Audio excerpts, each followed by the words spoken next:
It's a good afternoon in New Jersey. How is everybody doing? In America, they say it's been a minute. It's been a minute. I didn't come here because I have things to do. It is spring in New Jersey. It's our planting season, and it's also my busy season for business. So for what I do for work, my time to make money is, or rather to earn, starts from March to November. So it is called our busy season in business, in gardening, and I'm a regular person that comes here a couple days a week to encourage, inspire people. I'm not very consistent because I have other things to do. But if you're finding me for the first time and you've not liked my page, please do that. So that way you can get an alert when I come online. And if you've not subscribed to my YouTube channel, kindly do that. Go to YouTube, hit that subscribe button, and also put that notification, what do you call it? I'm losing my phone. Hit that notification button on, so when I come on, you can be notified. Okay, so this is the book we are doing. We paused. It's been, I believe, 2 weeks since I came here because, as I've said, I have things to do that have put me away from social media. And my goal here, when I come here, is to educate young people who are coming behind me, to educate all the people who are willing to listen and learn something new or try something they've never tried. I'm very much intentional about how I live. I believe that I am where I am because of the choices I've made over the years. And most of us, of course, our goal is to have, to try to have a good life. We want to live a healthy life. We want to live a life with purpose. We want to live a life where we feel connected with others. And sometimes we don't do that. The reason why I picked this book was we don't do that. Sometimes we don't choose the right words when we are talking to people. Sometimes we say the wrong things. I'm sure you've lost a job because you said something. You've lost a good relationship because you said something. I'm sure you've said something to someone that actually maybe triggered somebody to go into depression. So that's why we decided, or rather I decided, that we are going to create awareness on the things we say to people. And some of these words that we've been covering can make you, can create you, or destroy you. So we do 5 words at a time. So today we are doing responsibility. Please, if you've not liked my page, do that. Today we are starting with the word responsibility. You have to take responsibility of your choices. Once you make a good choice, a bad choice, you need to create total awareness and take responsibility of the choices that you've made. Okay? The word responsibility can be looked at as a big thing. Okay?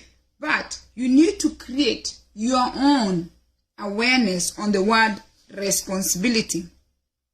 Even though in your life you could be present and you're facing many challenges, the choices that they have made.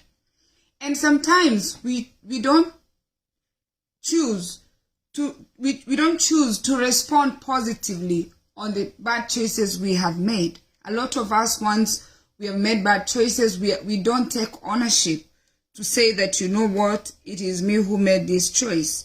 You're being asked to reflect on the small ways that you made good choices and bad choices and take responsibility of the choices that you've made.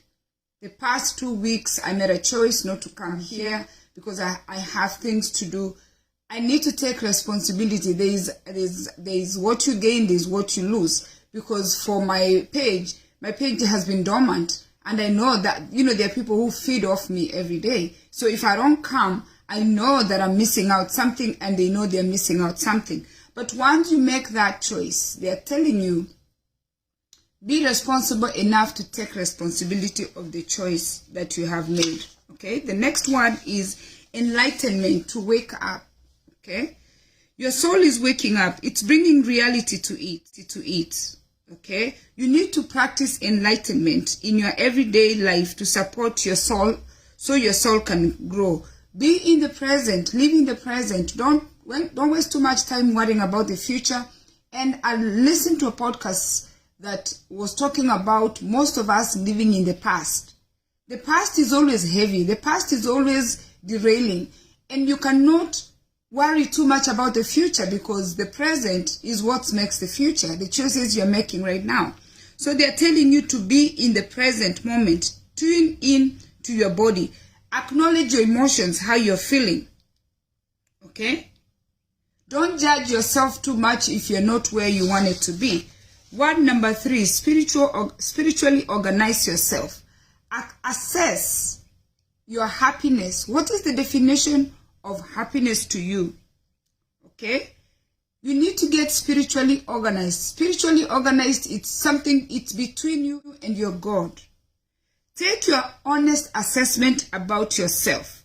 Take an honest assessment on your life. You know the truth between you and God. How are you doing? Write down the areas that you think you don't feel organized. Okay, narrow it down to the hours, to minutes, to days, and to years.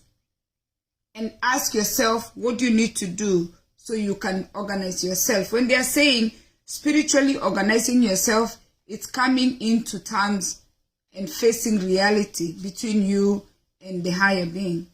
There is what you want us to see, there's what you're putting out there, and there's the truth of where you are. Assess yourself where you are. Word number 4, new circles. You need to accept and adapt to where you are right now. The natural order of things is change. Change is constant. Okay? Alert yourself that you're in a new cycle than where you were before. You are being encouraged to work on accepting on where you are right now and focusing on where you want to be. Adapt to the new change that has come to you. Rather than seeing the change as a detour, you should see it, rather than seeing the change as a setback, you should see the change as a detour. It is, you've tried to do something and the thing is not working. So use the change as a new way. A detour is a new pathway than the one that you normally use. And then remind yourself that you can adapt to any situation. That's number 4. Number 5, inner wisdom. The source of energy is you. To answer your questions on the inside, you need to know that all the answers are within you. I can talk to you, you can talk to a therapist, you can talk to a counselor, you can talk to a friend, but most of your answers are lying within you. You're being reminded that you are your energy, you are your own source of energy. Your energy is within yourself. Okay? When a question arises today about you, you are the one who has the best answers.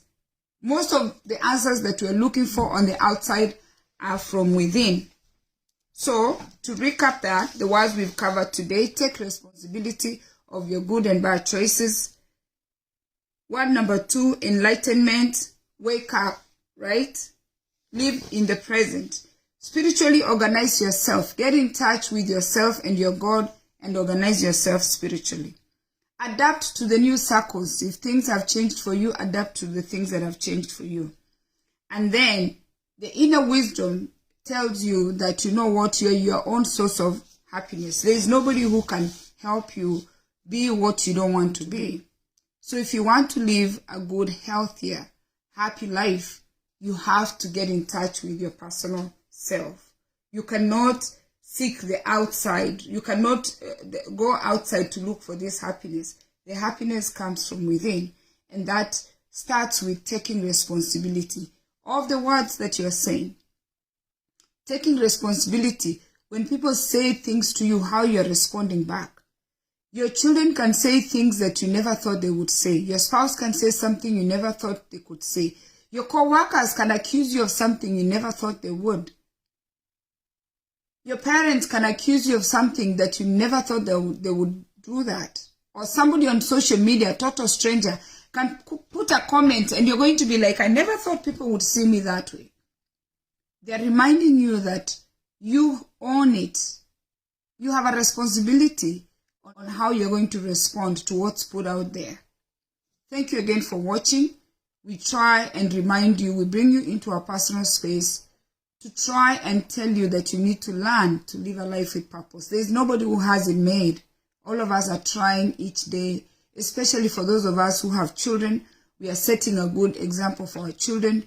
If it's a co-worker, you're setting a good tone for your co-workers. Don't be the reason people are calling out.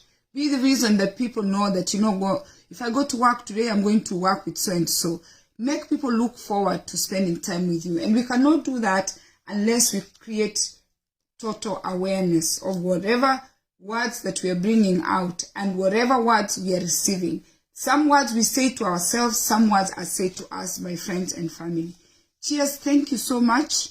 Please share this video and move over to YouTube and subscribe to my YouTube channel. And I truly, truly appreciate, because I am not without you. I cannot just come here and talk to myself. I invite you into my personal space to share the things that I'm doing that have worked for me, so we can all learn from each other.